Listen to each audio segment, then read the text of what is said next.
हम सब भाई बहन इकट्ठे हैं। हम सब भाई बहन इकट्ठे हैं। आज हम लोग इसलिए इकट्ठे हुए हैं क्योंकि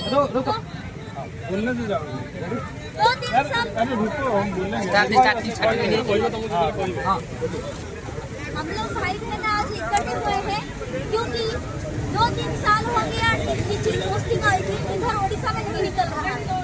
जेटी हो गया, एसएसबी टीचर हो गया, बीएससी हो गया, आरएसबी एलटीआर कोई भी पोस्ट नहीं निकल रहा है।